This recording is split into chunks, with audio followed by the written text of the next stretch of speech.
You gotta understand, man, my life was picture perfect back then. I was killing it in the business world, had my own company, money rolling in, the whole 9 yards. Shit, I even had the trophy wife to complete the American dream fantasy.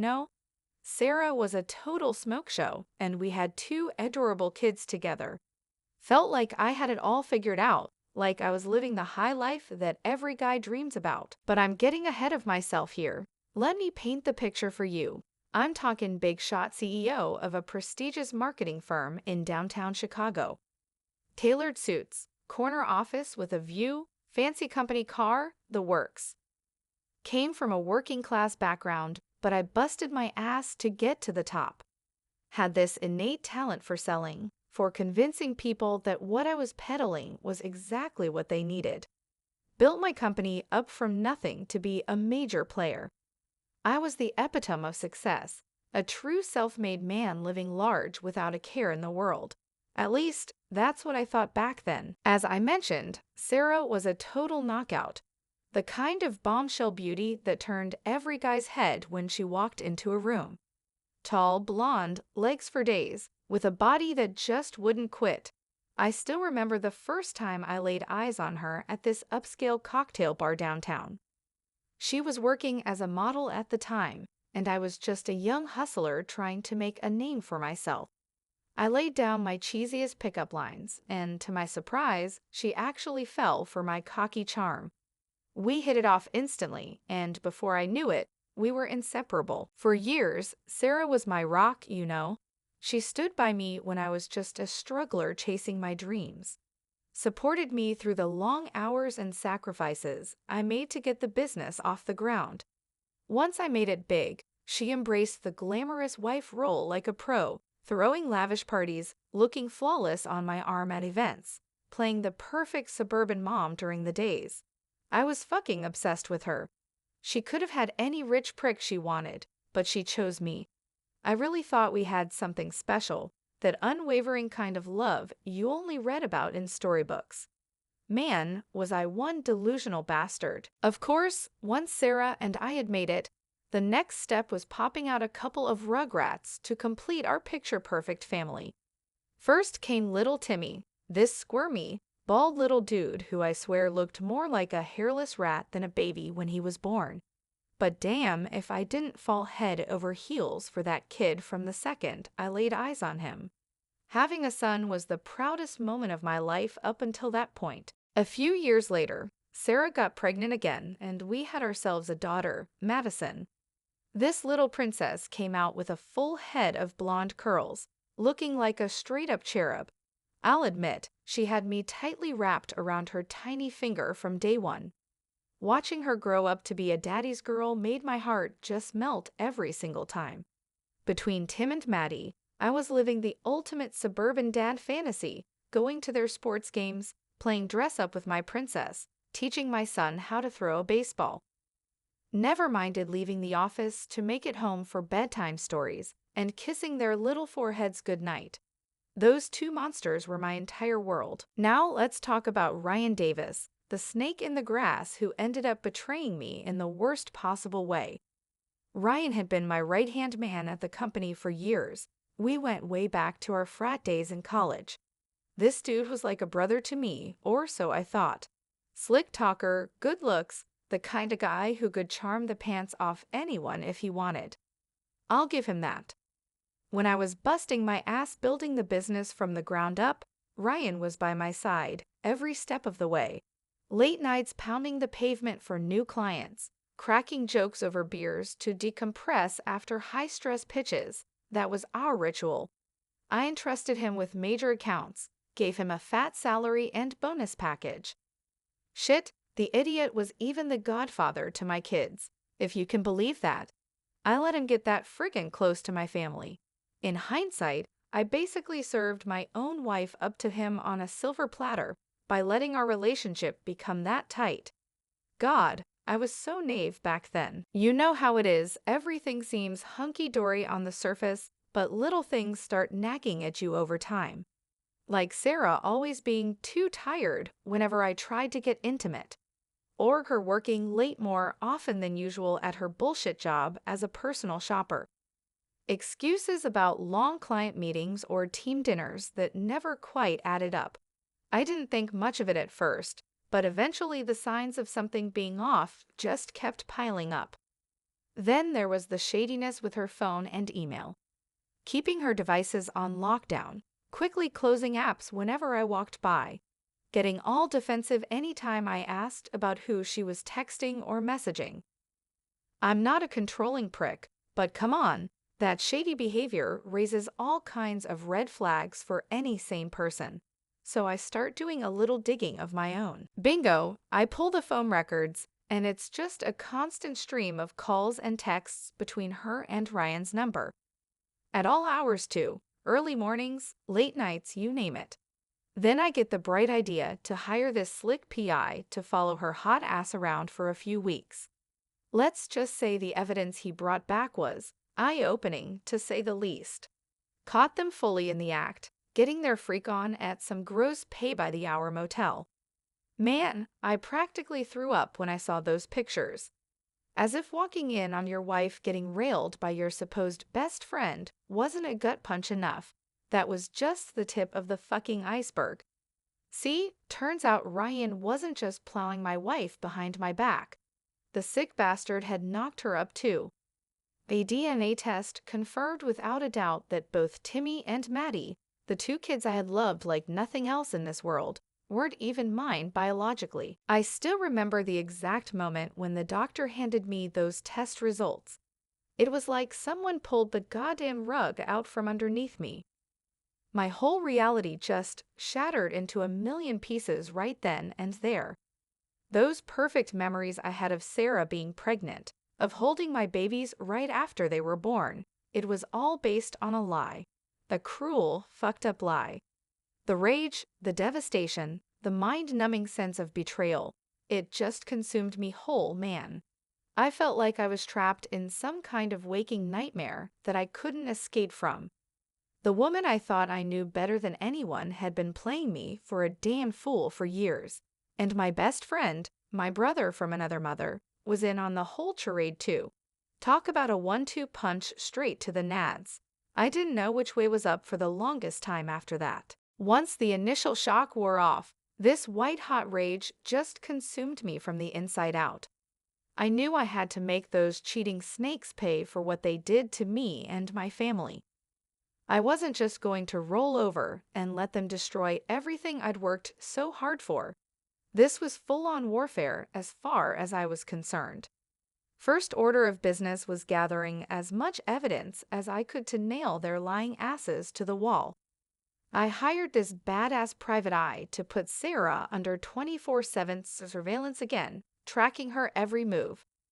The guy was like a ninja catching her and Ryan together on video at all kinds of rendezvous spots around the city. Sleazy motels, Ryan's apartment, the works. I made sure to get crystal clear proof of their affair from every angle. But that was just the warm-up act. Once I started really digging into the financials at work, oh boy, did I open up one big-ass can of worms.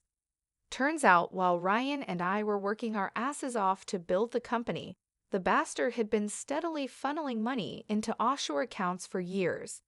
Cooking the books, embezzling funds, you name it. This guy had his slimy hands in everything. Sarah was in on the fraud too, using company expenses to fund her lavish lifestyle and trips with Ryan. I'm talking hundreds of thousands, maybe millions, unaccounted for. They thought they were so slick, but I got 'em by the balls.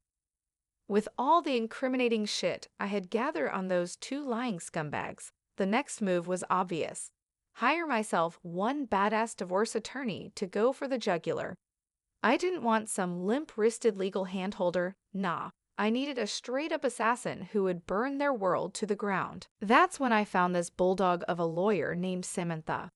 Petite little thing, but had a reputation for being an absolute parana who thrived on making cheating spouses miserable. Oh, she was pricey as hell, but worth every last cent once I laid out the whole twisted saga for her. Could see the bloodlust in her eyes, just listening to the details of Sarah and Ryan's depraved betrayal. From there, it was about building an airtight case that will grab them by the throats in court. Samantha's paralegal team put together all my surveillance evidence into crystal-clear timelines, documentation, you name it. But the real kicker was the mountain of financial records exposing their embezzlement and fraud schemes at the company. We had him dead to rights on multiple fronts: the affair, criminal conduct, the lot. Those fornicating snakes didn't stand a chance once we got our day in court. In the midst of that whole shitstorm with Sarah and Ryan, an unexpected lifeline got tossed my way: my college ex, Emily Parker. We hadn't spoken in easily 15 years, not since we were dumb kids splitting up after graduation. But wouldn't you know it, she tracked me down after hearing rumbles about my marital shitshow through the grapevine. Emily was that classic one that got away story for me. We met freshman year in the dorms and hit it off instantly, a bond tighter than Rena on a screen door, as my dad used to say. She understood me in a way no one else did back then. Bore witness to my awkward transition from aimless kid to driven business student with big dreams. We were mad crazy about each other. When she first reached out, I was a goddamn mess, the ultimate puddle of self-pity and despair. But Emily, sweet, nurturing Emily, she refused to let me shut her out. Just hearing her soothing voice was like a balm for my wounded soul. Before long, our nightly calls became a ritual, with me unloading all the sordid details while she listened with infinite patience. Emily was the first person in forever who made me feel understood, feel less alone as I waded through that ocean of unbearable pain and rage. Like she was the only one who could see my shattered heart was still beating underneath the rubble. At first, reconnecting with Emily was just about having someone in my corner amid all the Sarah/Ryan chaos. But the more we talked and reminisced about old times, the more I started feeling those familiar sparks reigniting. She had this calming yet invigorating effect on me that helped slowly piece my shattered psyche back together. I'll admit, when Emily suggested meeting up in person, I was hesitant at first. Felt like I was still too much of an emotional train wreck to be around anybody, let alone her. But she insisted, and I'm eternally grateful she did. Seeing her warm smile and feeling her comforting embrace after all those years, it was like all the darkness and despair smothering me just dissipated in that moment. With Emily by my side, I could breathe again. From there, things just intensified naturally between us, like we'd never missed a beat. What started as innocent hangouts quickly rekindled that old magic we'd once had. The long conversations, the laughter, the intimacy, it was all a healing balm for my wounded soul. With each intoxicating new step, Emily helped me leave the torture of Sarah's betrayal further and further behind. Before I knew it, I was head over heels in love with her all over again, ready to begin the next chapter of my life. With Emily's unconditional love and support buoying me, it was time for the legal gloves to come off against those snakes, Sarah and Ryan. Samantha, the Piranha lawyer, had us locked, loaded, and ready to go scorched earth in the courtroom. First order was the custody battle over Timmy and Maddie. Can you believe those depraved bastards actually tried to fight me for the kids at first? As if they had any moral high ground after crushing my world with their filthy betrayal. Sarah pulled out all the desperate housewife tricks, crocodile tears, painting me as the villain, you name it. But Samantha snapped that shrew's neck on the stand with the DNA proof that neither kid was even mine biologically. That shut Sarah's boohoo act down real quick. Of course, Ryan's smug ass jumped in trying to claim paternity rights since the DNA test confirmed he was the sperm donor. But hoo boy, did we have a stack of evidence exposing what a shitbag human he was. The fraud, the cheating, even video showing his violent temper. Between that and Sarah's lack of income or assets, the judge didn't even blink before terminating their parental rights and awarding me full custody. Honestly, a relief since I loved those kids more than life itself, despite not being their biological dad. With that battle won, it was time to turn to dividing assets and finances. Sarah clearly thought she was gonna get alimony, child support, the whole 9 yards to maintain her lazy lifestyle. But Samantha had other plans. See, we possessed mountains of evidence proving Sarah's involvement in Ryan's embezzlement schemes at my company, tax fraud, you name it. Long story short, the traceable funds got seized, and the court ruled she was entitled to jack shit after her greedy misdeeds, leaving my cheating ex-wife out on her ass with just the channel bags on her back. Ah, sweet karmic justice. But we were just getting warmed up in terms of making Sarah and Ryan pay. With the reams of evidence Samantha's team dug up exposing their financial clusterfuck at my company, those two felons ended up having criminal charges slapped on their asses faster than you can say embezzlement. I'm talking heavy-duty white-collar crimes here: fraud, money laundering, mishandling of corporate funds, the whole shebang. Seeing their smug mugs paraded into court in handcuffs gave me such a raging justice boner, I practically creamed my pants right there. The drama only intensified once the trial kicked off. You think the divorce proceedings were a shit show? This criminal circus took it to a whole new level of insanity. There was good old Samantha grilling them both on the stand, ruthlessly dismantling their stories piece by piece with the hard evidence we had accumulated. I swear, every time she'd aggressively slam another document down on the bench, Ryan looked like he was about to shit his pants. But the real showstopper came when some extra skeletons tumbled out of the closet about Ryan's shady-ass past dealings. Turns out, this wasn't the first time he'd taken companies for a ride financially. Oh no, this scumbag had a long rap sheet of corporate fraud wherever he went. We're talking millions siphoned off into offshore accounts over the years, all fueling his lavish double life with Sarah. I've never seen a man's soul leave his body faster than when those repulsive revelations came spilling out in open court. Ryan's shit-eating grin morphed into this gaping maw of terror as the walls closed in. Goddamn priceless. As satisfying as it was to watch Ryan's world crumble under the weight of his own greed and deception, I'd be lying if I said seeing Sarah's epic downfall didn't give me an even bigger justice boner. That ungrateful snake really got what was coming to her. First, she got straight up annihilated in the custody battle, as I mentioned before. Having Samantha definitively prove she wasn't even the mother of her kids with the DNA evidence was the ultimate slap to her whorish face. The judge's look of disgust as he terminated her parental rights is something I'll never forget. No more playing happy family subdivision mom for that heifer. But losing her kids was just the tip of the iceberg when it came to the punishments raining down on Sarah. Once her involvement in Ryan's financial fuckery at my company got dragged into the light, the court showed zero mercy.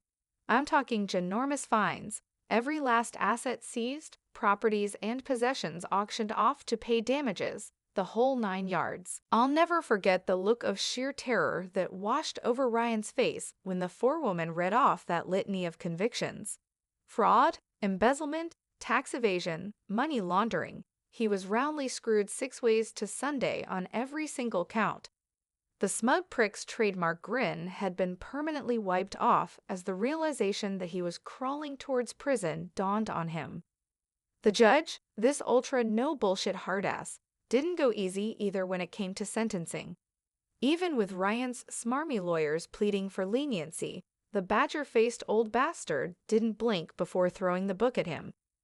We're talking a whopping 25 years in a federal pound-me-in-the-ass prison for all the millions he stole and lives he destroyed through his greed.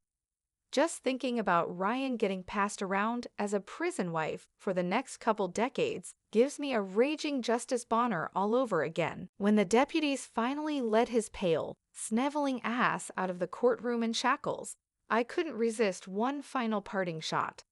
Locked eyes with the disgraced scumbag and mouthed, "Enjoy getting railed in the slammer, you sick fuck," with the most venom I could muster. Watching his face contort with a pathetic blend of fear and shame as the implications sank in. Now that's what you call a chef's kiss of delicious vengeance. Ryan got exactly what his filthy soul deserved in the end. With those parasites, Sarah and Ryan finally exorcised from my life. It was time to start fresh on a clean slate with Emily. We didn't waste any time moving her into my place and blending our lives together. Watching her effortlessly take to mothering Timmy and Maddie, loving them like her own flesh and blood, that sealed the deal for me. Emily was the real deal soulmate I'd been searching for my whole life. It took some adjusting, for sure, melding our fam into one unit. Between working through the kids' confusion over their biomom's absence, to just dealing with the general chaos of combining two busy households. But Emily and I tackled it all together, you know? She calmed my worried dad frenzies. I'd rein in her moments of feeling overwhelmed. We made one Helluva team. Before I knew it, Emily didn't just feel like my partner. She was my rock, my safe haven, my everything. Fully committing ourselves to a new beginning with our blended tribe gave me a renewed sense of purpose and happiness I hadn't experienced since before Sarah's betrayal rocked my world. Having Emily's unconditional love and support to lean on made me realize how badly I needed that nurturing source in my life. For the first time in forever, all the darkness and pain from the past started to feel incredibly small and insignificant compared to the blinding light of joy I had with my new family. I'd be lying if I said the road to fully healing from Sarah and Ryan's depraved betrayal was an easy one. That shit leaves some nasty emotional scars that don't disappear overnight, no matter how deliriously happy your new situation is. Plenty of nights I still found myself jolting awake from nightmares, replaying their sordid lies on a loop in my mind. But you know what? Having Emily and my new blended family to wake up to each morning made those open wounds sting a little less each time. She was my salve, my anchor reminding me that their actions said way more about who they were as human beings than anything I had done wrong. With her warmth and the kids' innocent love to lean on, I could begin letting go of the anger, bitterness, and self-doubt day by day. Before I knew it, the rear view was getting smaller and smaller as Emily, the kids, and I accelerated towards a wide-open future. All those dark, agonizing months felt like another lifetime ago, once I fully embraced my new reality. Looking back, I wouldn't change a single torturous step because they led me to the fam I was always meant to have. My shot at real, unconditional love and joy. All the pain and heartbreak was simply the price I had to pay to reach this unbelievable high of creating an wholly new existence from the ashes. One where betrayal and hatred would never find space to breathe again. Looking back on that whole gut-wrenching saga with Sarah and Ryan, I realize now just how naive and blind I was for all those years. Played for a damned fool by the two people I trusted most in this world. But rather than wallow in feelings of foolishness or self-pity, I try to view it all as an invaluable life lesson, you know? Shed my rose-colored glasses once and for all about how messy and cruel people can be. That betrayal shattered my heart into a million pieces, no doubt. But it also toughened me up and opened my eyes to the harsh realities we often tend to ignore when caught up in our perfect little bubbles. I'll never allow myself to be that oblivious again, always staying a little guarded, a little skeptical of people's true motives and intentions. Keeps you from being a sucker for the next viper that slithers into your life. More importantly, though, I'm extremely grateful for the second chance I got to experience real, transcendent love and happiness with Emily. Without Sarah's sordid actions detonating my previous reality, I may have never reconnected with the person who was truly meant to be my soulmate. Easy to look back now and see how everything, even that soul-crushing pain, was necessary to steer me towards the blessed life I have today. Humbling as hell to accept that my darkest hour paved the way for the light. You're damn right, I'll never take the miracle of my new existence for granted after clawing my way back from the pits of despair. Every morning waking up tangled with Emily's luscious body and hearing the kiddos' frantic footsteps charging into our bedroom. That's the purest fucking joy that money can't buy. appreciating the simple privileges of family and love that I once had so carelessly. And speaking of appreciating what matters most, my relationships are built on a much sturdier foundation these days. Emily and I, we're cracked wide open with each other in a way that'll never allow secrets or lies to fester between us. Learned my lesson about people's true colors being invisible until it's too late. We communicate everything, even the hard shit that makes you uncomfortable, because a problem shared is a problem conquered together. With the darkness fully behind me, I've got this renewed vigor for life that I haven't felt in ages.